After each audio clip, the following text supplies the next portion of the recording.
Shake alert worked. Did you get it? Tonight, the lessons learned from last night's 4.4 earthquake in the North Bay and a look ahead to when the so-called big one might finally hit. How much of a warning, if any, will we get? NBC Bay Area's Terry McSweeney has more from Santa Rosa.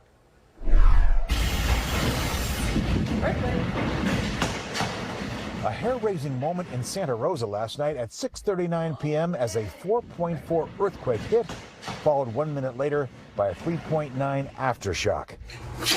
Lots of cleanup in Santa Rosa, and all this from a small earthquake. This evening, the U.S. Geological Survey issuing a somber reminder that the next quake could be much larger and do serious, extensive, and widespread damage.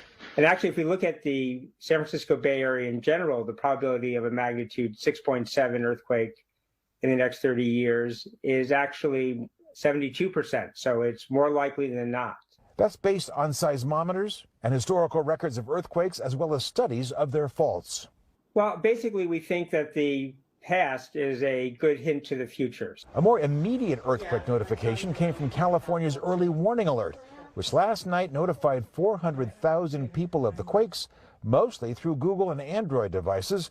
iPhone users could get the alert from the MyShake app. The California Earthquake Early Warning System, the country's first publicly available system, delivered. People closest to the epicenter may have gotten the alert during or right after the quake hit. Not much help there, but people farther away had time to respond. Vallejo received an 11-second heads up. Oakland, 19 seconds. And we've received a lot of reports about people being able to take protective action, such as drop covering and hold on. The state's earthquake warning technology is a work in progress. It is hoped someday that the same technology can provide automatic shutoff for water and gas at your home and a restart of elevators at commercial buildings. In Santa Rosa, Terry McSweeney, NBC Bay Area News. Very interesting, Terry. Thank you. Here's something also useful. We just launched an earthquake tracker. It records every quake in the Bay Area right after it happens. Just go to NBCBayArea.com/quake tracker and bookmark it.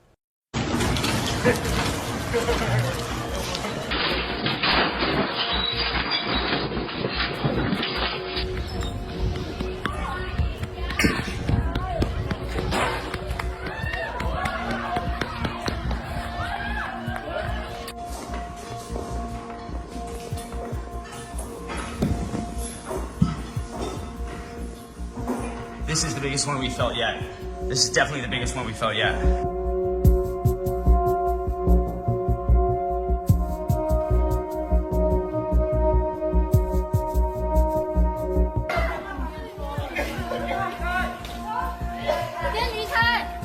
Now 是怕说刚才桥上有车子啊。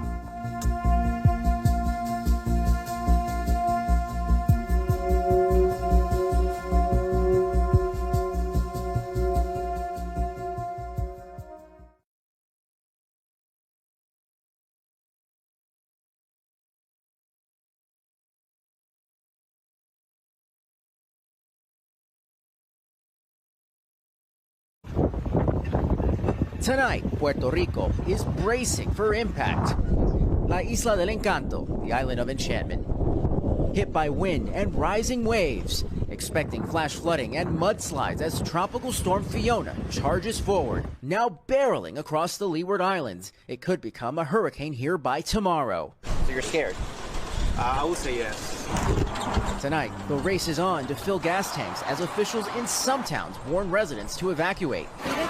Others stocking up on food. Across the island, grocery store parking lots are packed and shopping carts are full of people getting supplies to help weather this storm. Shoppers on edge as Fiona comes closer. Leanne here tells me she is, of course, worried. She lives close to the beach where there's always flooding, and after Hurricane Maria, there's always a little bit of extra fear. That fear, well-founded after Maria and Hurricane Irma ravaged the island's fragile power grid. Proof of that unpredictability today when the lights went out during the governor's press conference. And now, his dire warning tonight saying, Así que no debemos subestimar. We should not underestimate this storm. The port of San Juan, one of the busiest in the world for cruise ships, now closed. And tourists like Jonathan Vega here from Rhode Island staying put in his hotel. The hotel is pretty safe. They've assured that even if they lose power, the hotel is still going to be functioning. And George, this storm hitting almost 5 years to the day after Hurricane Maria devastated the island.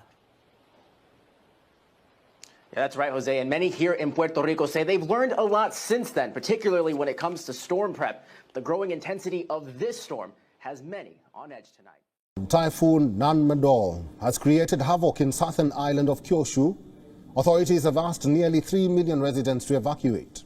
Over 25,000 households in the region are without power. Train services, flights and ferries have also been cancelled. Japan's meteorological agency has issued a rare special warning. The U.S. Navy's Joint Typhoon Warning Center classified Typhoon Nanmadol as a super typhoon.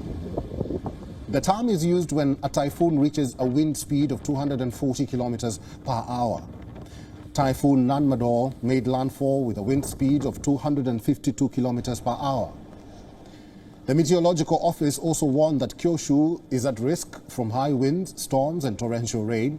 There is added danger of rivers overflowing and landslides as well. Ryuta Kurora, head of the Japan's Meteorological Agency Forecast Unit, said, and I'm quoting, "The southern part of the Kyushu region may see the sort of violent wind, high waves and high tides that have never been experienced before." End of that quote. Japan is currently in typhoon season and faces around 20 such storms every year. This is the 14th typhoon of the season. Scientists say climate change is increasing the severity of storms and causing extreme weather conditions.